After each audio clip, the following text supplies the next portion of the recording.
దేవునికి మహిమ కలుగును గాక. దేవుని నామమునకు స్తోత్రం. దేవుడు ఈరోజు ఏం మాట్లాడుతున్నారంటే, నేను పిలువగా మీరు వినకపోతిరి అనే మాటలు ఎవరిని పిలవాలనుకున్నాడు, దేవుడు ఎవరిని పిలుస్తున్నాడు, ఎవరు వినలేదు. విన్న వాళ్ళతో దేవుడు ఏం మాట్లాడుతారు, వినని వారితో ఏం దేవుడు చేయాలని ప్రణాళిక కలిగి ఉన్నారు అనే విషయాల్లో దేవుడు ఈరోజు అంశము, నేను పిలువగా మీరు వినకపోతిరి అనే మాటలు, దేవుని విషయాలు మనం మరి నేర్చుకున్నాము. దాని ముందుగా దేవుడిని ఆరాధిస్తూ దేవుని మహిమ పొందుతాం.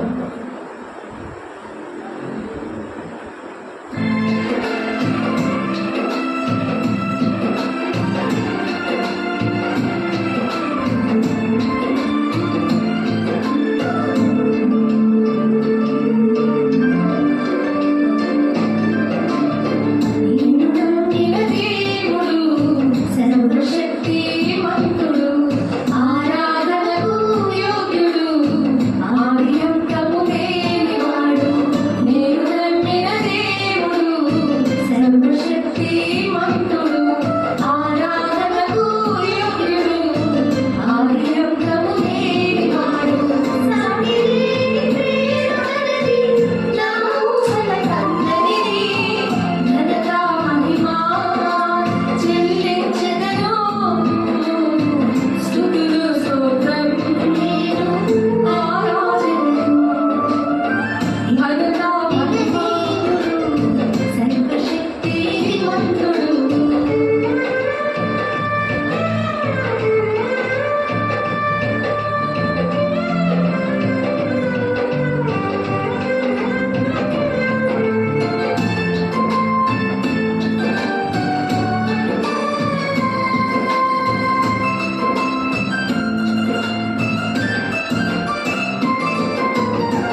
24వ వచనంలో అందరూ చూద్దాము. సామెతలు 1వ అధ్యాయం 24వ వచనంలో సొలొమోను గారు రాస్తున్నారు ఏంటంటే, నేను పిలువగా మీరు వినకపోతిరి, నా చేయి చాపగా ఎవరు లక్ష్య పెట్టకపోయిరి.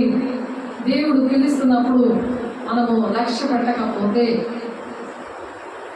మరి ఏ విధంగా ఉంటుందంటే, ఆయన చెప్పిన మాటలు వినలేకపోతే, మరి ఆయన మాటలకి, ఆయన గద్దింపుకి, ఆయన వాక్యానికి లోబడపోయారని పరిశుద్ధాత్మ దేవుడు ఈరోజు దేవుడు మాట్లాడుతున్నారు. ఉదయమే ఒక ఆమె వచ్చిన ఆయన బయలుదేరుతున్న బండి ఎదురుగుండా నిలబడింది.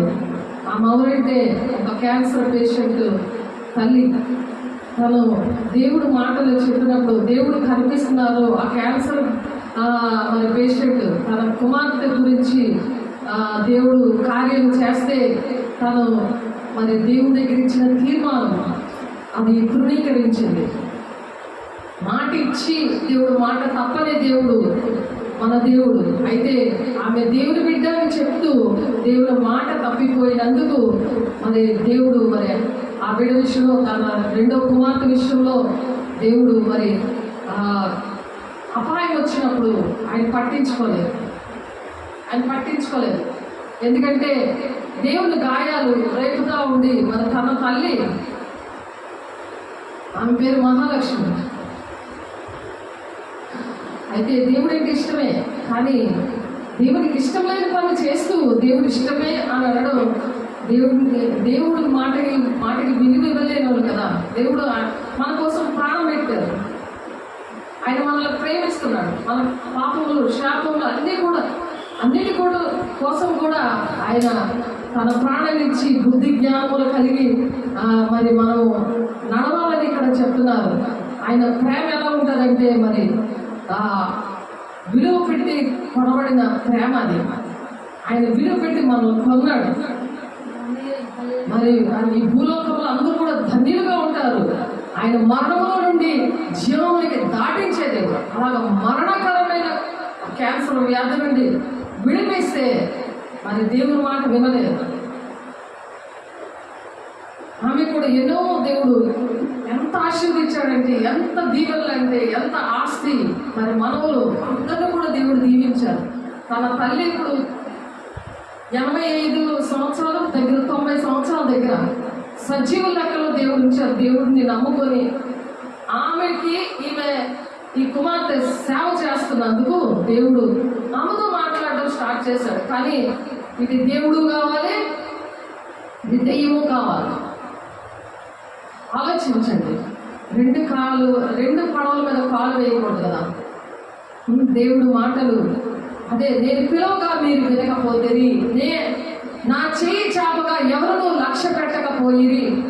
ఆయన చేయి చాపి రక్షిద్దాం, విడిపిద్దాం అని దేవుడు మరణంలో నుండి వారి జీవంలోకి దాటుతారు. ఎవరు దాటుతారు? ప్రభువు నమ్ముకున్న వారు ధరణిలో ధన్యులని 3వ చరణంలో మనం పాడుకున్నాం. నమ్ముకుంటే ధన్యత్వం వస్తుంది, మనకి ఆశీర్వాదం వస్తుంది. ఆయన ఆజ్ఞలు పాటిస్తే 1000 తరాలకు దీవెన. అది 3-4 తరాలకు శాపంగా ఉండకూడదు. ఈవిడికి క్యాన్సర్ ఉంది, ఈవిడ ఎందుకు బ్రతికేంత వరకు ఉందంటే తల్లి బ్రతికేందుకు ఉంది, అమ్మమ్మ ఎందుకు బ్రతికుంది. అమ్మమ్మ ఫస్ట్ దేవుడి దగ్గరికి వచ్చి దేవుడి మాట విన్నందుకు తను 90 సంవత్సరాలతో ఉంది. ఇప్పుడు చక్కగా మాట్లాడుతుంది, చక్కగా దేవుడు నన్ను చూసేలా పులకరించిపోతుంది. ఎందుకంటే దేవుడు బిడ్డలంటే అలాగే దేవునాత్మ సంగతులు దేవునాత్మకి అర్థమవుతాయంట. అలాగే ఎలిజబెత్తమ్మ మరి కడుపుతో ఉన్నప్పుడు మరియమ్మ వచ్చినప్పుడు మరి యేసయ్య గర్భవతిగా కన్య గర్భవతిగా తను నిలబడి ఆ శుభవార్త చెప్పినప్పుడు మరి ఎలిజబెత్తమ్మలో ఉన్న యోహాను గారు పరిశుద్ధాత్మ గొంతులేశారు వాక్యం. అందుకే దేవుని ఆత్మతో ఉన్న వాళ్ళు హృదయాలు అలా పులకరించి పరిశుద్ధాత్మ దేవుడు ఒంట్లో గొంతులేస్తాడు అనమాట. యోహాను ఆ దినాల్లో గొంతులేశాడు. అలాగా ఆ మామ అలా ఉంటుంది. ఆమె పేరు ఇస్తే దేవుడు పేరు పెట్టారు. 90 సంవత్సరాలు ఆమెకి సేవ చేస్తున్నందుకు తల్లికి ఇక్కడ కాయ ఉన్నది. ఆ కాయని వేసేయచ్చు. మరి ప్రార్థన దేవుడు నా ద్వారా ప్రార్థన చేసినప్పుడు ఏసై కనిపించి ఆ కాయని ముట్టి నవ్వుకొని వెళ్ళిపోయాడు ఆయన. అలాగా క్రాస్ వేసాడు. ఇలా క్రాస్ వేసాడు. అమ్మ నీకు తగ్గిపోద్దాను కానీ మీకు ముందు సాక్ష్యం చెప్పాను. మరి ఒక 2 డజన్లు సోర్ణ లేక మామిడి పళ్ళు తెచ్చి ఇంటికి తీసుకొని వచ్చేసింది వెంటనే. ఆయన కనబడగా దాని ముందు అనేకమైన ప్రమాణాలు చేసింది దేవునికి, అనేకమైనవి దేవుని దగ్గర మొక్కుబడి చేసుకుంది. దేవుని మాట వినాలి కదా, దేవుని మాట వినలేదు.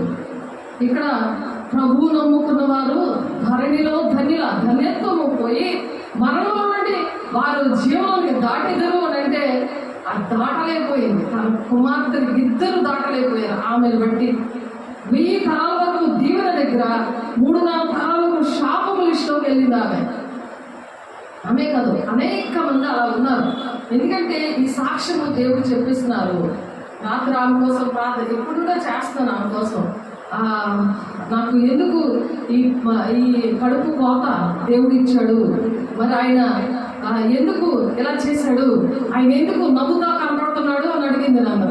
నాకు వెంటనే నాకు ఆ వాక్యము ఎక్కడుంది ప్రభా, నాతో నేను చెప్తే కాదు వాళ్ళు చదవాలి. నా ఉద్దేశం ఎప్పుడు కూడా మన అపోస్తుల బోధలో దేవుడు అని పెంచుతున్నారు కాబట్టి నేను ఒకప్పుడు అటువంటి పరిస్థితిలో ఉన్నాను. కానీ దేవుడు మాట్లాడతాడనే విషయం తెలియదు. చర్చికెళ్ళి వచ్చేయడమే. బాప్టిస్ట్ సంఘంలో పుట్టి పెరుగుతున్నప్పుడు దేవుడు నేను ఎప్పుడు కూడా వాక్యం చూపించి, పౌలు గారు ఎలాగైతే వాక్యం చూపించి మాట్లాడతారో అలా నేను వాక్యం చూపించి మాట్లాడతాను. రాసుకోండి. ఎందుకు రాసుకోవాలంటే దేవుడు చెప్పిన మాటలు అనేకమైన కుటుంబాలు అలాగే నశించుకోవడం దేవుడికి ఇష్టం లేదు. దేవుని అనుకున్న వాళ్ళకి కూడా ఇష్టం ఉండదు. అందుకని దేవుడిని అడిగినప్పుడు రాత్రి దేవుడు నాకు ఆ దేవా నువ్వెందుకు నవ్వుతున్నావో నాకు తెలుసు, కానీ ఆ వాక్యం ఎక్కడుందో నేను మర్చిపోయాను, నాకు తెలియవచ్చు అని అడిగినప్పుడు. ఎందుకంటే ఒక కుటుంబము మనవాళ్ళు చిన్న పిల్లలతో ఉన్న 2 కూతుర్ని చనిపోయారు.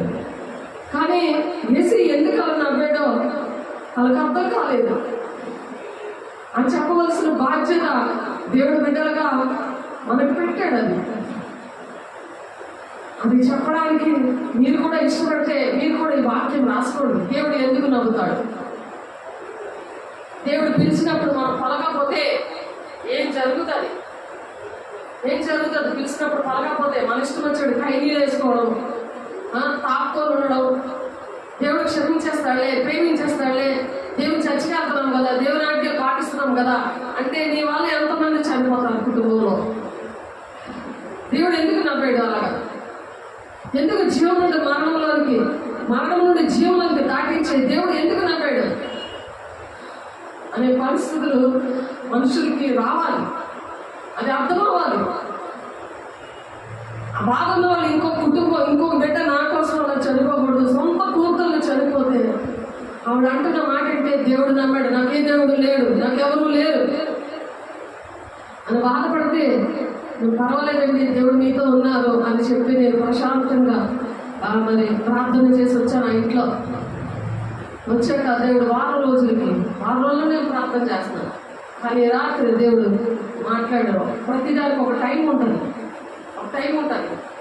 దేవుడు ఆ హృదయాన్ని అర్థం చేసుకొని సేవకుల ప్రార్థన విని ఆ కుటుంబం కోసం మరి దేవుడు ఇచ్చిన భారం, ఆ చంటి పిల్లలతో, తల్లి లేని పిల్లలతో, తండ్రులు తాగుబోతులు, చిన్న పిల్లలు, ఆ ముసలావిడిని చూసుకోవడం, దీనికోసం ఆవిడకి తెలియదు పాపం.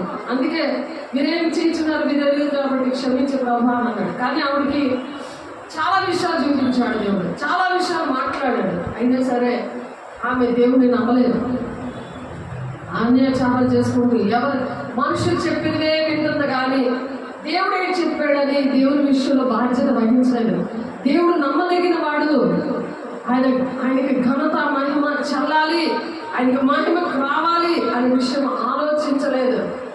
ఆయనకి ఘనత తేవాలి, ఆయన మహిమ తేవాలి, ఆయన మన కోసం ప్రాణం పెట్టాడనే విషయాలు గ్రహించలేదు. దేవుడికి మహిమ తేవాలని ఉండదు, దేవుడికి అవమానం తేవాలని దేవుడు నమ్ముకున్నాము కదా అని దేవునికి ఇష్టంగా బ్రతుకుతూ ఉంటారు మనుషులు. ఆలోచించండి.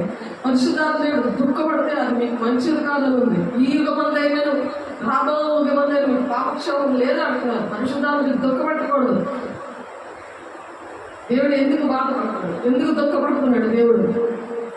ఎన్ని కుటుంబాలు నీ ద్వారా నా ద్వారా నశించిపోతున్నాయి. దేవుడు మాటలు వినక ఇష్టం వచ్చినట్టు దేవుడు దర్శనం లేకపోతే వాళ్ళు కట్టులేక తిరుగుతారట. దేవుడు ఉన్నాడే నమ్ముకున్నంత మాత్రం కాదు. దేవుడికి ఇష్టంగా ఆయన పిలిచినప్పుడు పలకాలి.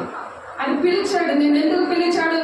అనేకమైన కుటుంబాల్లో కట్టాలని. నీలాంటి తాగుబోతులు, నీలాంటి చెడు వ్యసనాలు ఉన్న వాళ్ళు, నీలాగా క్యాన్సర్లు, మరి గుండె నొప్పి, మరి చెస్ట్ క్యాన్సర్ ఉన్న వాళ్ళు నలుగురు దేవుడు రక్షించుకున్నాడు. నలుగురు దేవుడు బాగు చేశాడు. 99 నుంచి ఇప్పటి వరకు కూడా వాళ్ళు బతికే ఉన్నారు. మరి దేవుడు అలా చెప్తుంటే దేవుడు మాట వినలేనప్పుడు ఏడు జరుగుతుంది. ఒకసారి ఆలోచించండి. నేను పిలువగా మీరు వినకపోతిరి, నా చేయి చాపగా ఎవరినూ లక్ష్య పెట్టకపోతిరి. ఆయన చేతులు చాచైన అడుగుతున్నాడు. ఆయన ఎప్పుడు నా బిడ్డ వస్తుంది, ఎప్పుడు సంపూర్ణంగా వస్తుంది, ఎప్పుడు పరిశుద్ధంగా ఉంటుంది, ఎప్పుడు ఆత్మ శరీరము పరిశుద్ధంగా ఉంటే మీకు ఇచ్చిన వాగ్దానం నెరవేరుస్తాను అని అంటున్నాడు దేవుడు. మరి ఆ మాటలు చెప్తున్నాను ముందు వాక్యంలో ఫిబ్రవరి 1వ అధ్యాయం, ఫిబ్రవరి 7వ అధ్యాయంలో ఒకసారి చూద్దాం. మళ్ళీ ఒకసారి మీకోసం మళ్ళీ నేను చదువుతున్నాను. ఫిబ్రవరి 7వ అధ్యాయం చూడండి. దేవుడు మీకు ఇచ్చిన ఒక్కొక్కరి పట్ల దేవుడికి ఒక్కొక్క ప్రణాళిక కలిగి ఉన్నాడు. ఆయన ప్రాణం పెట్టిన దేవుడు. నువ్వు ఇష్టం వచ్చిన నిర్లక్ష్యంగా వినుకొని నాకెందుకులే ఈ మాటలో నమ్ముకుంటే సరిపోతుందిలే కాదు. దేవుడు కన్నీరు కాల్సినప్పుడు కూడా నీలో చలనం లేనప్పుడు ఆ దేవుడు దుఃఖపడతాడు. నీలో ఏ ఆత్మ ఉన్నది అని చెప్పి ఒక తీర్మానం లేదు, దిద్దుబాటు లేదు. మరి అన్ని దేవుడు చేసేయాలంటే ఎలా కుదురుతుంది? కుటుంబాలు ఎలా కట్టుకోవాలి అని ఇక్కడ మాట్లాడుతున్నారు. శరీరానుసారమైన బోధ, శరీరానుసారమైన ఆ నియమము ఏలుబడి చేయకూడదు. అది ఏలుబడి చేసినప్పుడు చాలా దేవుడు దుఃఖపడతారు. మరి చెబుతారు. తర్వాత ఆయన పరిస్థితి ఎలా ఉంటుందంటే, మరి ఎంత చెప్పినా నువ్వు వెళ్ళారు కదా అని మరి నవ్వుతున్నాడు ఆయన. ఫిబ్రవరి 2 కొరింథీ 7 అధ్యాయం 1వ వచనం. ప్రియులారా, మనకి వాగ్దానాలు ఉన్నవి కనుక దేవుని భయంతో పరిశుద్ధతను సంపూర్తి చేసుకోవాలి. పరిశుద్ధత కాసేపు సాయపడాలి, కాసేపు దేవుడిని కావాలా, ఇంకా భూ సంబంధాన్ని వెతుక్కుంటూ కుక్క కక్కింది ఎలా తింటారు అలా పాత తప్పులు చేసుకొని ఉంటావా? దేవుడు దుఃఖ పెట్టుకుని ఉంటావా? దేవుడి మీద ఆశలు పెట్టుకుంటే నీ పిల్లల మీద నువ్వు ఎలాగ ఆశలు పెట్టుకున్నావో మరి దేవుడు నీ కోసం ఆశలు పెట్టుకోలేదా?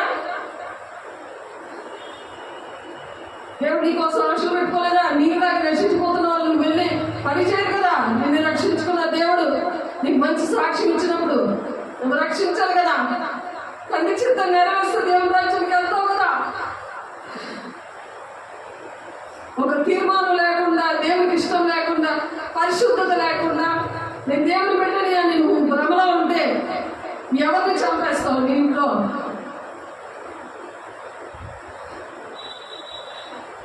వాళ్ళకి తెలియదు నీ నుండి ఆశీర్వాదాలు రావాలి. నిన్ను పిలుస్తున్నాడు, నిన్ను ఎంచుకున్నాడు, నీకెన్నో కార్యాలు చేశాడు. నువ్వేం చేస్తున్నావు? శారీరకమైన బోధ, శారీరకంగా నువ్వు చింతపడుతున్నావా? ఏం తిందువా, ఏం త్రాగుమని చింతపెట్టుకున్నావా? దేవుడు వాగ్దానం మన భూమికి తీసుకెళ్ళడానికి నిన్ను అభిషేకించాడు. నీ దేవుడు వరాలతో నింపాడు. ఆ వరాలు పోకుండా, ఆ రక్షణ పోగొట్టుకోకుండా, ఆ అభిషేకం పోగొట్టుకోకుండా, దేవుడు చెప్పిన మాటలు మర్చిపోకుండా వాక్యం బాగా గుర్తుండాలి. ఆ వాక్యం పట్టుకొని ప్రార్థన చేయాలి. ఉట్టి చెత్త ప్రార్థనలు నువ్వు ఇష్టం వచ్చే ప్రార్థన చేస్తావు. ప్రార్థన వెళ్ళదు. సాధారణ పక్కన నిలబడి ప్రార్థన చేస్తే అది పాపమైపోతుందని మనం ఎన్నోసార్లు చెప్పుకున్నాం. 109వ కీర్తన 6వ వచనంలో భక్తి హీనుల కుడి పక్కన సాతానుడే ఉంటాడు. వాక్యం వింటున్నా సరే సాతానుడే ఎత్తుకుపోతాడు. అది గురువుల వ్యక్తి పోతాడు. నీ వాక్యం గుర్తుండదు. పరిశుద్ధత లేకపోతే దేవుడు ఉన్నాడు, వాక్యం అనే దేవుడు ఉన్నాడు. దేవుడు లేకుండా నువ్వు బ్రతికేస్తావా? సాతాను పట్టుకుని బ్రతికేస్తావా? వాడు కూడా నీకు అన్ని ఇస్తాడు. కానీ దేవుని రాజ్యం ఎవడు నీకు, నీ కుటుంబానికి, నీ పిల్లలకి నువ్వు ఉపవాసాలు ఉండి, నా కొడుకు మరి ఫెయిలైపోయాడు, 7 సబ్జెక్టులు ఫెయిల్ అయిపోతే 3 సబ్జెక్టులు ప్రార్థన చేసే వరకు ఉన్నది. తర్వాత ఈ ఊరే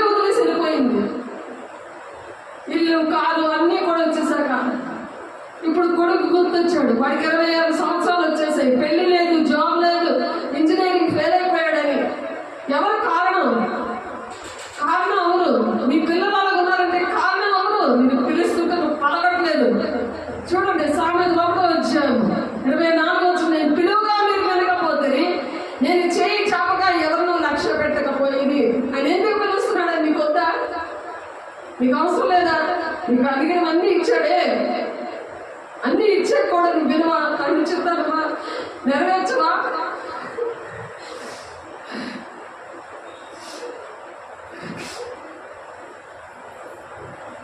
మతం, కులం, భేదం లేకుండా ప్రతి ఒక్కరి పట్ల దేవుడు ప్రణాళిక ఉంది, తండ్రి చిత్తం ఉంది.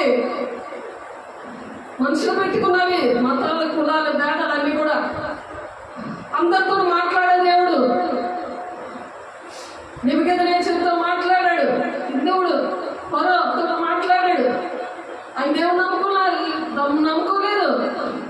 అందరి కోసం ప్రాణం పెట్టాడు దేవుడు. దుఃఖపడుతున్నాడు దేవుని బిడ్డ. నీకు అర్థమవుతుందా? దేవుని మనసు ఉన్న వాళ్ళకి, దేవుని ఆనందం వాళ్ళకి దేవుని సంగతులు అర్థమవుతాయట. మనుష్యాత్మ, లౌకికాత్మ, పవిత్రాత్మ, బ్రహ్మపరిచే ఆత్మ ఉన్న వాళ్ళకి అర్థమవు దేవుడు మనసు అర్థమవు. దేవుని ఆత్మ లేనివాడు నావాడు కాదు అని అంటున్నాడు ఆయన. సిద్ధంగా ఉండండి, మంచి దినాల్లో ఉన్నాం. దేవుని రాజ్యం వెళ్ళడానికి ఆ పెళ్లి కుమార్తె సంఘంగా ఉన్నప్పుడు వరుడిగా ఆయన వస్తున్నాడు. ఆయన ప్రాణం పెట్టిన దేవుడు గొర్రెపిల్లగా వచ్చేప్పుడు గర్జించి సింహంలాగా రహస్య రాకడలో వస్తున్నాడు. తర్వాత బహిరంగ రాకడలో వస్తున్నాడు. 2వ రాకడలో 2 పార్ట్స్ ఉన్నాయి. ఎవరైతే సిద్ధపడ్డారో వాళ్ళని తీసుకెళ్తారు. సెకండ్ ట్రిప్ లో ఉన్న వాళ్ళు ఇలా నిర్లక్ష్యంగా ఉన్నారు కదా, ఇలా సెకండ్ ట్రిప్ లో వస్తారు. అంత్యక్రీస్తు చేతుల్లో చనిపోతేనే వెళ్తారు, లేకపోతే వాళ్ళతో పాటు నరకానికి వెళ్ళిపోతారు. ఎంత భయంకరమైన పరిస్థితి. దేవుడు బిడ్డలకు ప్రాణం పెట్టింది ఎందుకు? దేవుడు ఎందుకు ప్రాణం పెట్టాడు? అలా ప్రేమించాడు. ఆలోచించండి. ఆయన పరిశుద్ధుడు కనుక మనం పరిశుద్ధంగా ఉండాలని, ఆయన పరిశుద్ధ పట్టణానికి తీసుకెళ్లాలని, ఆయన పరిశుద్ధ పట్టణంలో యుగగాలు దేవునితో యుగగాలు ఉండాలని ఆశపడి చెప్తున్నాడు. దేవుని బిడ్డ, దేవుని ప్రియ సంగమా, పెళ్లి కుమార్తె సంగమా, ప్రియులారా అని పిలుస్తున్నాడు. ప్రియులారా, మనకు ఈ వాగ్దానాలు ఉన్నాయి కనుక దేవుని భయంతో పరిశుద్ధతను సంపూర్తి చేసుకోవాలి. సగం కాదు, సగం భక్తి కాదు, సంపూర్తి చేసుకోమని. పరిశుద్ధతను సంపూర్తి చేసుకోవచ్చు. శరీరమునకు ఆత్మకును కలిగిన సమస్త కల్మషం నుండి మనల్ని పవిత్రం చేసుకోవాలి. మనసుకి, ఆత్మకి, నీ శరీరానికి కల్మషం. నువ్వు అనుక్షణం అబద్ధాలు ఆడుతూ ఉంటావా? అబద్ధము ప్రేమించి జరిగించబడి మంట అగ్నిగుండంలో పడిపోతాడంటే ఏమీ కాకుండా నువ్వు అబద్ధాలు 100 అబద్ధాలు 2 నిమిషాలు ఆడిస్తావా? అనుక్షణం నువ్వు అబద్ధాలు ఆడుకొని అగ్నిగుండం తవ్వుకుంటున్నావా? దేవుని బట్టి నాకు అంత ధైర్యం వచ్చిందా? దేవుని పిల్లలతో ఉన్నాను నేను, దేవుని ఆత్మీయతలు మంచి తల్లితో నేను ఉన్నానంటే నీకు చెందుదు అనుకుంటున్నావా? నేను దేవునికి మీకు మధ్యవర్తిని మాత్రమే. నేను నా మీద ఆధారపడ్డం కాదు, దేవుడి మీద ఆధారపడాలి. ఎవరు పరిశుద్ధత అంటే, ఎవరు వాగ్దానం అంటే, ఎవరు పిలిస్తే పలకపోతే దేవుడు ఏం మాట్లాడతాడు? దేవుడు అందరినీ పిలుస్తున్నాడు, పేరు పెట్టి పిలుస్తున్నాడు, అందరినీ రక్షిస్తున్నాడు, అందరి కోసం ప్రాణం పెట్టాడు. చిన్న పెద్ద ముసలోళ్ళు పేదోళ్ళని తేడా లేకుండా, గొప్పింటోళ్ళని ధనవంతులు పేదోళ్ళని తేడా లేకుండా దేవుడు పిలుస్తున్నాడు. సంఘములతో ఆత్మ చెప్పుచున్న మాట చెవి గలవాడు వినుగాక అని చెప్తున్నాడు.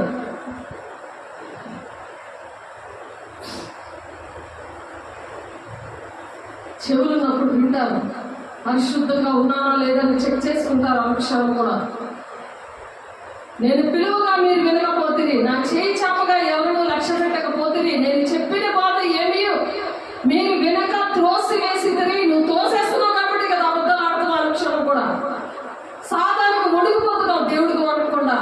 శరీరమును ఆత్మను అగ్నిలో పడవేవానికి భయపడి అంటున్నాడు. శరీరాన్ని చంపువానికే భయపడకు కానీ శరీరమును ఆత్మను రెండింటిని అగ్నిలో పడవేవానికి నువ్వు భయపడు అని చెప్తున్నాడు. నా జీవితంలో జరిగింది. నేను అలా లోబడి ఈరోజు ఇలా ఉన్నానంట, ఆ మాటకి నేను లోబడే. ఆయన అలా పిలిచాడు నన్ను. నేను సాతానికి భయపడలేదు, శరీరాన్ని చంపడానికి నేను భయపడలేదు. నేను పోషించబడుతున్నానంటే, నన్ను దేవుడు ఇలా సజీవ లెక్కలో ఉంచాడంటే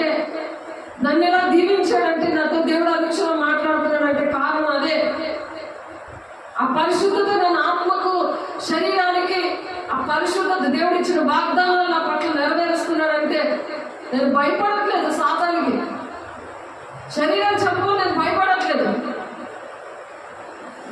దేవుని యొక్క అభిషేకం ఎందుకు భయపడట్లేదంటే దాని కారణం చూడండి. నేను చెప్పిన బోధను ఏమీ మీరు వెనక త్రోసివేసికుని నేను గద్దెంపగా లోబడకపోతుంది. నేను లోబడ్డాను.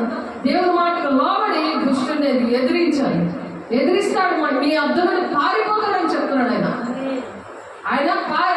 సాతాను పారిపోతాడంటే వాడు భయపడిపోయాడు. కౌలించుకొని వాడు పాదాలు పట్టుకుని బతులాడుతూ కూర్చుంటావా? వణుకుపోతుంటుంది.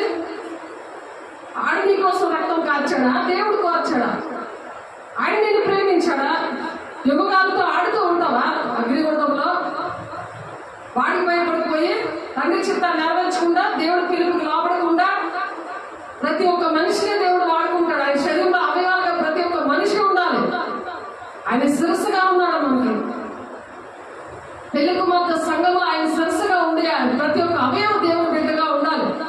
అది సేవకులు ఒక్కలే కాదు, ప్రతి ఒక్కరు కూడా మతం కులం భేదం లేకుండా ఉండాలి. ఆయన ప్రేమించే వారికి సమస్తము సమకూడి జరుగుతాయంటే అక్కడ మతం కులం భేదంలో నాకు ఎవరో ఒక హక్కుగా దేవుడు నిలబెడుతున్నాడు. నేను అలా నేర్చుకున్నాను. నా దేవుడు అలా నన్ను బలపరిచాడు. తండ్రి చిత్తాన్ని నెరవేర్చిన వాళ్ళని నేను తల్లి సహోదరులు అంటున్నాడు. శరీరానుసారం మాకు దేనికి పనికిరాదు. ఆత్మానుసారమైన బిడ్డలకి దేవుడు ఎవరో ఒకరు అక్కడ ఏర్పిస్తాడు. ఒక తల్లిగా, ఒక తండ్రిగా, ఒక అన్నదమ్ముడిగా అలా అక్కడ నిలబెడుతున్నాడు ప్రతి విషయంలో కూడా. అలాంటప్పుడు సృష్టికర్త అనే దేవుడు భర్తకు లోబడతావా? సాతానుకు లోబడిపోతావా? ఎవరినే తెలుస్తావు?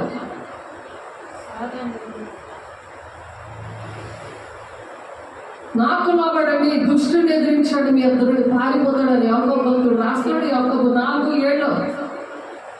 వాడికి చేసేది కాదు. ఏకాంత ప్రార్థనలో సంక్రాంతి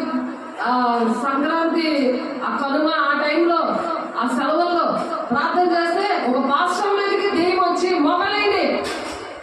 మీరు ఏ బ్యాచ్లో, బి బ్యాచ్లో మీరు పడుకున్నారు, మీరు ప్రార్థన చేయట్లేదు అని దెయ్యం మాట్లాడితే లేదు సార్ ప్రార్థనకి. లేకపోతే ఏ బ్యాచ్లో పడుకోవడం, బి బ్యాచ్లో పడుకోవడం. 1000 మంది బ్రాంచ్, 600 బ్రాంచెస్ ఉన్నాయి ఆ చర్చ్కి. నా భర్త కూడా అలాగే బి బ్యాచ్లో ఉండి అలాగే పడుకుంటున్నాడు. ఒక ఆయన రత్నకుమార్ అనే పాస్టర్ గారి మీదకి ప్రవచనం వచ్చింది. పేరు పెట్టి తెలిసాడు. నేను ఏడుస్తుంటే నా 50 ఉన్న నా గ్రూప్ అందరూ కూడా ఆ కన్నీటి ఆత్మలోకి వెళ్ళిపోయింది. అది వెళ్ళిపోయింది. జీవజాల నదిలా కాళ్ళలోకి వెళ్ళిపోయింది. అలాగా నీ వెలుగిద్దరిలోకి వెళ్తుందా? నీ చీకటి నీ ఇంట్లోకి వెళ్ళిపోతుందా? నీలో ఉన్న చీకటి, నువ్వు చీకటిపై ఉన్నావా? వెలుగు సంబంధిగా ఉన్నావా? తరతరాలు 3-4 తరాలకు శాపంగా ఉన్నావా? అలాగా ఎంతమంది కుటుంబాలు నీ వాళ్ళు పాడైపోతున్నారు. చెప్పే మాట వినకపోతే సాతాను చేతిలో వెళ్ళిపోతారు పిల్లలు. దానికి నేనే ప్రభు కారణం అని దిద్దుబాటు చేసుకో. అప్పుడు కుటుంబాలు 1000 తరాలకు దీవెన ఆశీర్వాదం కలుగునుగాక. ఆమేన్. అలా కలగలేదు. దేవుడు దుఃఖపడుతున్నాడు. పరిశుద్ధాత్మ దేవుడు ఎందుకు దుఃఖపడుతున్నాడు? దేవుడు మాట వినమని, దేవుడు పిలుస్తుంటే పలుకు. దేవుడు వాగ్దానం పట్ల ఆయన బోధనకు త్రోసేయద్దు. 2 బ్యాచ్ల్లో కూడా పడుతూనే ఉంటే 2 బ్యాచ్లు అయిపోయే వరకు, మరి మెసేజ్ అయ్యే వరకు మళ్ళీ మాట్లాడుతున్నారు ఆ రత్నకుమార్ గారితో. సాల్మా నీ పాపాలు ఒప్పుకో అని మాట్లాడుతున్నాడు. పేరు పెట్టి పిలిచి ఆయనకేం తెలిసి పడుకున్నాడని పరిశుద్ధాత్ముడు అలా ప్రవచించాడు. ఇక్కడేమో దెయ్యంలో ఉండి దెయ్యము మాట్లాడుతుంది, దెయ్యము సువార్త చెప్తుంది. దేవుని బిడ్డలు కూడా చెప్తారు. నువ్వు దెయ్యంకు బిడ్డగా ఉండి సువార్త చెప్తున్నావా? నీ మాటలు ఎలా ఫలిస్తాయి? దేవుడు పిలవగా మాట్లాడకపోతే దేవుని బిడ్డలోనే దెయ్యం దూరి మాట్లాడుతుందా? చనిపోయినా సరే మరియమ్మ మామ చనిపోయింది. ఆ మరియమ్మ మామ చనిపోతుందా? మా చర్చికి రావా అని అడుగుతుంది. చనిపోయిన మనిషి ఇదిగో ఇక్కడ చర్చి ఉంది రావా అని. దానికి ఇల్లు పుట్టలాడు పిల్లలు ఉన్నాయి. అవన్నీ తలగంలోకి మంచంలోకి వెళ్ళిపోయి నేను ప్రార్థన చేస్తుంటే అక్కడ ఉన్న పిల్లలందరికీ దర్శనం వస్తుంది. అక్కడ చూపిస్తున్నాడు. ఆ మరియమ్మ మామకు కూడా దర్శనం వస్తుంది, చూపిస్తున్నాడు. అలా ఇల్లు పుట్టలాంటి వచ్చేసాయి. ఎందుకు?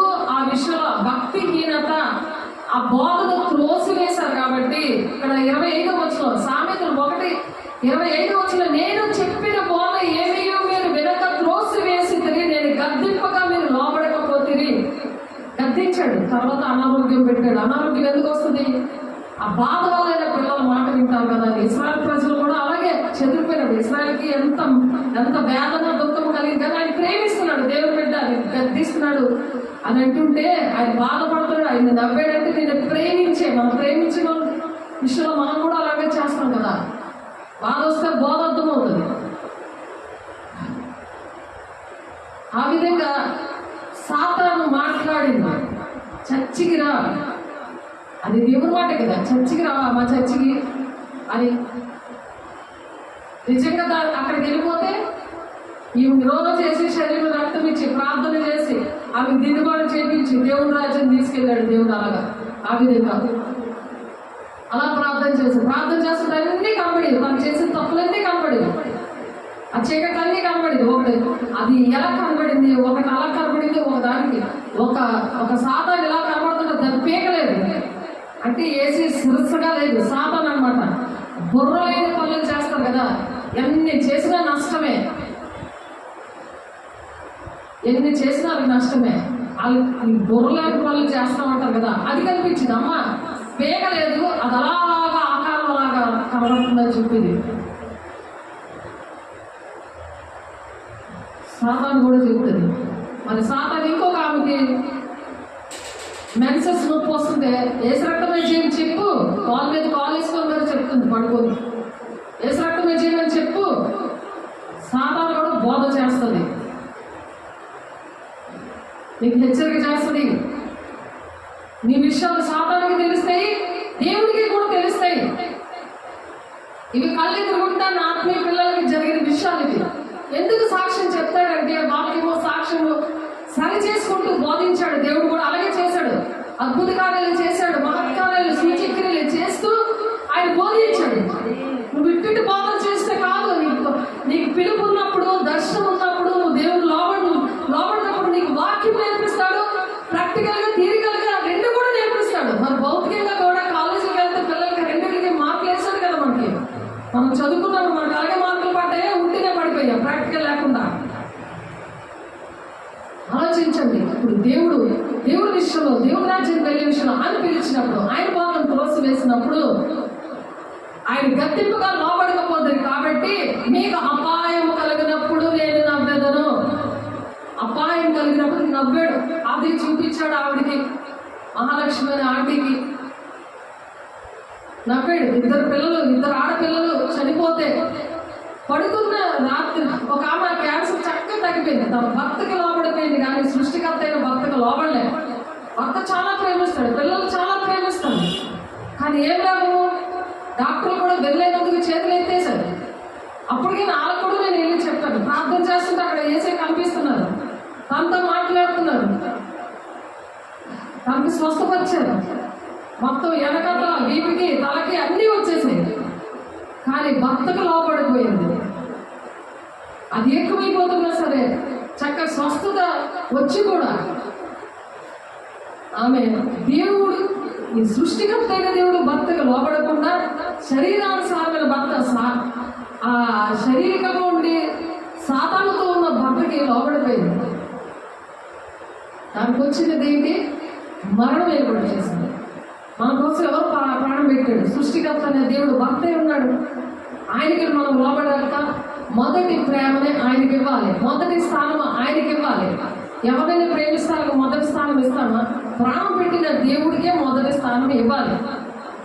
మన ప్రాణము, మన జీవము, మరి దేవుని యొక్క వాగ్దానము అన్నీ కూడా దేవునిలో మిళితమైన, ఆయనలో మిళితమైన. వాళ్ళు కూడా మనలాగా మనుషులు. వాళ్ళలో చీకట్లు దూరి నేను బాధ పెట్టినప్పుడు నువ్వు దేవుడి మాటకు లోపడాలి. నీతో దేవుడు మాట్లాడి నీకు అనేకమైన ఆశీర్వాదాలు ఇచ్చినప్పుడు తండ్రి చిత్తం ఏంటి, దేవుడు ఏం చెప్తున్నాడు, ఆయన ఎందుకు పిలిచాడు ఇన్ని మాటలు చెప్తున్నాడు. ఆయన బోధ నేను పక్కన పెట్టుకోండు, ఆయన మాటలు నేను పక్కన పెట్టుకోండు. ఆయన వల్ల నేను నా వాగ్దానాలు నెరవేర్చబడతాయి. నేను దేవుడి రాజ్యానికి వెళుతూ మరి వాళ్ళ కూడా నేను తీసుకెళ్ళాలి. ఎస్తేరు అలాగే రక్షించుకుంది, మరి యోసేపు అలా రక్షించుకున్నాడు, యాకోబు అలా రక్షించుకున్నాడు తన కుటుంబాన్ని. యేసయ్య కూడా అలాగే రక్షించుకున్నాడు. తన కుటుంబాన్ని. నీ కుటుంబాన్ని నువ్వు పాడు చేసుకుంటున్నావా? చేతులారా ఆలోచించు. శరీరానుసారమైన భక్తిలో ఉన్నావా? శరీరానుసారమైన ప్రార్థనలు చేస్తున్నావా? తండ్రి చిత్తం తండ్రి పిలుస్తుంటే పలకట్లేదా? కాబట్టి మీకు అపాయం కలిగినప్పుడు నేను నవ్వెదను, మీకు భయం వచ్చినప్పుడు నేను అపహాస్యం చేసేదను. నీకు భయం వేస్తే నేను అపహాస్యం చేస్తాను. భయం మీ మీదకి తుఫానుగా వచ్చినప్పుడు, సుడిగాలి వచ్చినప్పుడు, మీకు అపాయం కలిగినప్పుడు, మీకు కష్టమును దుఃఖమును ప్రాప్తించినప్పుడు నేను అపహాస్యము చేసేదను. దేవుడు అంత బాధపడతావా? నిన్ను అంత దేవుడు దీవిస్తే, నిన్ను అంత ఆశీర్వదిస్తే, దేవుడు నీకు సమయం లేదు, దేవుడు మాటలు చేయవు, దేవుడు రాజ్యం కట్టడానికి ఏది కూడా నువ్వు ఇవ్వవు. ఏది ఇవ్వవు. నీ సమయం ఇవ్వవు, నీ డబ్బులు ఇవ్వవు, నీ శక్తి ఇవ్వవు, నీ ఏది ఇవ్వవు. అయినా దేవుడు నిన్ను దీవించినప్పుడు కూడా ఆయనకి దేవుడికి ఇచ్చిన మాట నువ్వు తప్పిపోయేదే. ఆ ప్రేమ, ఆయన నిన్ను ఎలా ప్రేమించాడో అలా నువ్వు ప్రేమిస్తున్నావా? ఆయన ప్రేమించేవారు ఆయన ఆజ్ఞలు గైకుంటారు. ఎంతసేపు భూసముద్రమే కావాలి. కళ్ళు మోస్తాయి. ఎక్కడికి వెళ్ళిపోయారు వాళ్ళు ఇద్దరుమే? వాళ్ళ నివాళులు నరకానికి వెళ్ళిపోయారు కదా. దేవుడికి చెడ్డ పేరు తెచ్చినట్టు దేవుడికి దుఃఖపెట్టావు కదా. దేవుడి మాటకి వెళ్ళకపోతే మనం ఎలా బ్రతుకుతాం? శత్రువులను ఎదుర్కొనే సర్వాంగ కవచము, యుద్ధమునకు సిద్ధ మనసు ఇచ్చుచున్నది, అపవాది వేయుచున్న అగ్ని బాణములను. అపవాది చేసే అగ్ని బాణములు దేవుడు ఆర్పివేస్తాడట. అదే నీ వాక్యమే నన్ను బ్రతికించెను, బాధలలో నెమ్మదినిచ్చెను. ఆ సాతానుడు అగ్నిబాణాలు మీద వేస్తుంటే విశ్వాసం అనే డాలు, వాక్యం అనే ఖడ్గముతో ఆ సాతాను చేసే అగ్నిబాణాలన్నీ నువ్వు తట్టుకునేటట్టు నువ్వు విశ్వసించాలి. విశ్వాసం లేకుండా దేవుడికి ఇష్టమైన అసాధ్యం. నమ్మాలి దేవుడు చేస్తాడని. అక్కడ కాళ్ళు ఇక్కడ కాళ్ళు నీకు ఇష్టం వచ్చినట్టు వేస్తుంటుంటే, దేవుడికి ఇష్టం లేని పనులే నువ్వు వాస్తవానికి చేస్తుంటే, ఆయన గాయాలు మాటి మాటికి నువ్వు రేపుతుంటే, ఆ గాయంతో ఉండి ఆ కన్నీరు కాల్స్తాడు, నమ్ముతున్నాడు, అపహాస్యం చేస్తాడు. నువ్వెంత ద్రోహం చేస్తావా? నాకు 32 కొరడాదెబ్బలు కొడుతున్నావా? ముందుకు అలాగే చూపించాడు దేవుడు సులువు మీద. ఆయన వీధిలో అలా నడుస్తూ ఉంటే విశ్వాస ఘాతకులుగా మనం ఉన్నామా? దేవుడికి మాట ఇచ్చి మాట తప్పపోయి అంటే ఆశీర్వాదాలకి వింటారు, తర్వాత ఆశీర్వాదాలు వచ్చాక నువ్వు అవును అన్నట్టు వీపు చూపిస్తారన్నమాట. కృతజ్ఞత లేకుండా దేవుని బిడ్డలు కాలం చూపిస్తే దేవుడికి చూపించినట్టే ఆయనకు కొట్టినట్టు కొరడాదబ్బ. నిన్ను ఎలా రక్షించుకున్నాడు? ఆ రక్షణ కాపాడుకోవడానికి వాక్యము చదవాలి, వాక్యం వింటా ఉండాలి, ఆ వాక్యం ఎత్తుపెట్టుకుని ప్రార్థన చేయాలి కన్నీటితో, ఉపవాసంతో. అప్పుడు నిన్ను సాతాడు ఆ అభిషేకం పోలేయకుండా, ఆశీర్వాదాలు నీ దగ్గర పోలేయకుండా, ఆ మోకాళ్ళ ప్రార్థన పోలేయకుండా, కన్నీరు ప్రార్థన పోలేయకుండా, ఉపవాసం చేస్తే వాంతులు వస్తున్నాయట. కొడుకు భ్రష్టుడైపోతే అప్పుడు గుర్తొచ్చింది ఉపవాసం ఉండాలి, కన్నీరు కార్చాలి, మోకాళ్ళు వేయాలి. అన్ని ఆశీర్వాదాలు వచ్చి వాడు గుర్తురాలే, సేవకులు గుర్తు రాలేదు. ఆ ఊరు వదిలిపెట్టి నయమేలా పారిపోతే మళ్ళీ మారాలాగా, నయం అంటే మధురమైనది, మారాలాగా అయిపోయింది చేతి జీవితం, ఎండిపోయిన జీవితం. అప్పుడు గుర్తొచ్చాడు దేవుడు, తన ఊరు, తన ప్రజలు. అప్పుడు గుర్తొచ్చాడు. ఆలోచించు, దేవునికి ఇష్టంగా బ్రతికితే దేవుడు ఎలాగా దీవిస్తున్నాడు, ఎలా దుఃఖపడుతున్నాడు. అప్పుడు వారు నన్ను గూర్చి మొరపెట్టుదురు కానీ నేను ప్రత్యుత్తరం ఇయ్యకుందును, నన్ను శ్రద్ధగా వెతికదు కానీ వారికి నేను కనబడకుందును. ఎందుకు జవాబులు రావట్లేదు?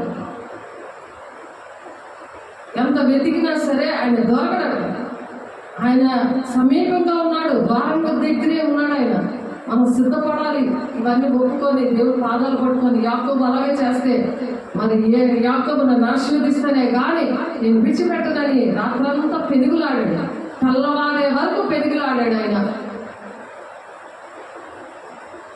కాబట్టి అప్పుడు ఏం చేస్తారంటే అప్పుడు వారు నన్ను కూర్చి మొదపెట్టేది కానీ నేను ప్రత్యుత్తరం వేయకుందును, నన్ను శ్రద్ధగా వెతుకుదురు కానీ వారికి నేను కనబడకుందును.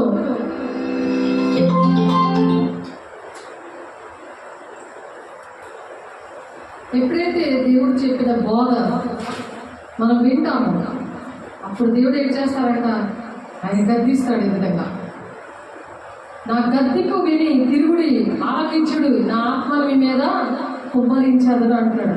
నా ఉపదేశం మీకు తెలిపేదని అంటున్నాడు. ఆయన గద్దిస్తాడు, అందుకు నవ్వుతాడు అనమాట. ఆయన అపహాస్యం చేస్తాడు. ఎందుకంటే బాధలు ఉన్నప్పుడు మనం అలాగే కదా, ఎవరితో మాట్లాడతాం, నవ్వుతావు, అలా దోషులు మాట్లాడడం. ఇంకొకరైతే చాలా పగ తీర్చుకుంటారు. నాకు టైం వస్తుంది కదా, అప్పుడు నీ పని చెప్తాను అన్నట్టు ఉంటారు. కానీ దేవుడు ఎంత బాధగా ఆయన నమ్మాడు, అది మనం అర్థం చేసుకోవాలి. అపహాస్యం చేస్తున్నాడు. ఇంతే, నువ్వు వినవు కదా, నీ పరిస్థితి ఇంతే అన్నట్టుగా. నీకు బాధ వస్తేనే నీకు బాధ అర్థమవుతుంది అని చెప్పి దేవుడు ఇక్కడ మాటలు చెప్తున్నారు. ఎట్లనగా జ్ఞానము లేని వారులారా మీరెన్నాళ్ళు జ్ఞానం లేని వారిగా ఉండకూడదు, అపహాసకులారా మీరెన్నాళ్ళు అపహాసము చేయించు ఆనందించదు. అంటే దేవుడితోనే జోకింగ్ అనమాట. అంటే వింటాము అని చెప్పి దేవుడితో ఆడుకోవడం అంటారు దాన్ని. అంటే ఆశీర్వాదాలు కావాలి, కానీ ఆయన మాట, ఆయన దర్శనము, ఆయన పిలుపు, తండ్రి వాగ్దానము నెరవేర్చి దేవుడి రాజ్యానికి వస్తామన్న భ్రమలో సాతాను పెడితే వాడి మాటలు వినుకోనే అపహాస్యం, అది జోకింగ్లా ఉంటుంది. దేవుడి రాజ్యానికి వెళ్ళే విషయం చచ్చిపోతే అప్పుడు చూసుకోదులే, అదొక జోక్ అనమాట. అప్పుడు చూసుకోవచ్చులే, అది దేవుని సన్నిధికి వెళ్తున్నాము, దేవునికి ఏదో చేస్తున్నాము, పరిచయం అయిపోయిందిలే, నేను ఎలాగైనా వెళ్ళిపోతాను అనేది సాతాను గాడి ఆలోచన. కాబట్టి సాతాను కూడా అన్నీ చేపిస్తాడు. చర్చికి వెళ్ళమంటాడు, ఏది మోకాలేసి ప్రార్థన చేయని చెప్తాడు, కానీ అది పగబెట్టి ఉంటాడు. ఎప్పుడు కోటేద్దామా అని పగబెట్టి ఉంటాడు. అలా వింటూ ఉంటాడు అన్నీ కూడా. కానీ అభిషేకం ఉన్నప్పుడు అది మొట్టలేడు. దేవునితో మనం కలిసి ఆ వాక్యం అనే దేవుడు మన ఒంట్లో ఉన్నప్పుడు అది ముట్టలేడు. దుష్టుడు ముట్టకుండా తను తాను భద్రం చేసుకోమని చెప్తున్నాడు. అందుకే మీరు దేవుని మూలంగా పుట్టిన వాళ్ళని మీరు ఎరుగుతారు, కానీ దుష్టుడికి మీరు ఆ చేతులకు వెళ్ళిపోతున్నారే. అది ఒకప్పుడు లూసిఫర్ కదా, వాడికి అన్నీ తెలుసు కదా, పాటలు వచ్చు, వాక్యం వచ్చు, బైబిల్ నీకన్నా నాకన్నా ఎక్కువ తెలుసు. మరి ఎవరో నువ్వు ఎలా గెలుచుకుంటున్నావు, ఎలాగా అనుకుంటున్నావు, ఎవరు దేవుడు, ఎవరు సృష్టికర్త దేవుడు, ఎవరు నీకు భక్త ఉన్నాడో అది ఆలోచించకుండా ప్రవర్తించినందుకు మరి దేవుడు ఈ మాట్లాడుతున్నారు. ఎట్లనగా జ్ఞానం లేని వారా మీరు ఎన్నాళ్ళు జ్ఞానం లేని వారుగా ఉండకూడదు, అపహాసులారా మీరు ఎన్నాళ్ళు అపహాస్యం చేయించు ఆనందించరు, బుద్ధి వీడులారా మీరు ఎన్నాళ్ళు జ్ఞానము అసహించుకుందరు. ఆ జ్ఞానము తండ్రి చిత్తము అసహించుకుంటుంటారు, ఇష్టపడదు. అన్నీ ఆశీర్వాదాలు కావాలి, ఏదైనా సరే పర్లేదు, నువ్వు దీవించబడతావు, నువ్వు ఆశీర్వదించబడతావు, నీకు ఆ పనులు అయిపోతాయి, నేను చేస్తాను కదా ప్రార్థన. మాయ మాయ అలా మాయ చేసేస్తే దేవుడు బిడ్డల్ని అలా దేవుణ్ణి అలా చేయొచ్చా? అందుకోసం చెప్తున్నాడు, ఆయన గద్దిస్తుంటే నా గద్దెంపుకు విని తిరుగుడి, ఆలకించుడి, నా ఆత్మ మీ మీద కుమ్మరింతుడు, నా ఉపదేశం నీకు తెలిపేదను. దేవుని ఆత్మ పొందుకుంటేనే దేవుని మాటలు ఆయన పిలుస్తుంటే నీకు చెవులు వినపడతాయి, నీకు భయం వస్తుంది. దేవుని మాట వినకపోతే మరణం వినపడి చేస్తుంది. ఆశీర్వాదము శాపము రెండు పెట్టాడు ఆయన, జీవము మరణము రెండు పెట్టాడు ఆయన. రెండిట్లో నీకు ఏది కావాలి? ఆయన అందరూ ఆ ఆశీర్వాదాలన్నీ దేవుని సంబంధం లేదు. మరి దేవునితో పోరాడుకుంటాడు సాతానుడు. నీకు ఏ రైట్స్ ఉన్నాయని దేవుడు వాళ్ళు దీవించావు. నేను చూసావా నీ బిడ్డ ఎలాగా నా చేతిలోకి వచ్చిందో అని వాడు గొంతులేస్తున్నాడు. మరి దేవుడిని బంధించుకుని వాళ్ళని చేస్తావా? దేవుడికి అవమానకరంగా ఉంటామా మనము? సాతానికి బలం ఇచ్చేటట్టు మనం ప్రవర్తించాలా? అందుకని దేవుడు నాకు పొందుకోవాలి. అందుకే దేవుడు కన్ఫర్మ్గా రోమా 8:9 ఆత్మలేని వాడు నావాడు కాదని చెప్పాడు.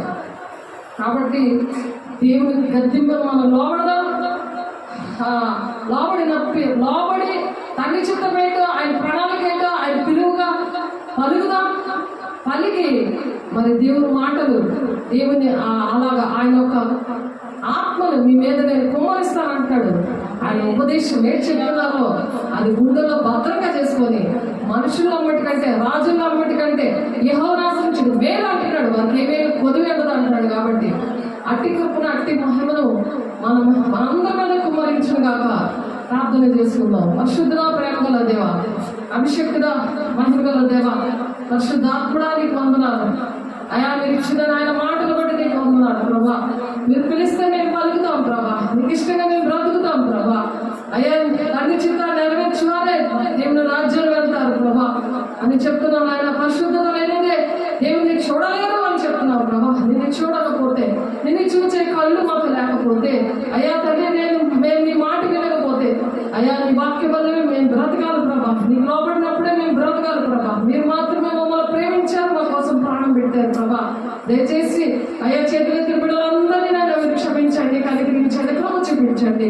ప్రతి ఒక్క గృహాన్ని మీరు దర్శించండి, విడిపించండి అయ్యా. నీ కృపలో నీ గద్దెకు లోబడి బిడ్డలుగా మమ్మల్ని తయారు చేసినందుకు, మమ్మల్ని నడిపిస్తున్నందుకు అయ్యా మీరే మహిమ ఘనత ప్రభావం మీకే అయ్యా అర్పిస్తూ పరిశుద్ధ నామంలో బ్రతిమలాడు వేడుకుంటున్నాం తండ్రి. ఆమేన్. తండ్రి యొక్క దీవెన, కుమారుని యొక్క కృప, పరిశుద్ధాత్మిక నిత్య సహవాసము అయ్యా ప్రతి ఒక్కరి కూడా సదాకాలము తోడైంది మాకు నడిపించును గాక. ఆమేన్. God bless you. దేవుడు మిమ్మల్ని దీవించి ఆశీర్వదించును గాక. ఆమేన్.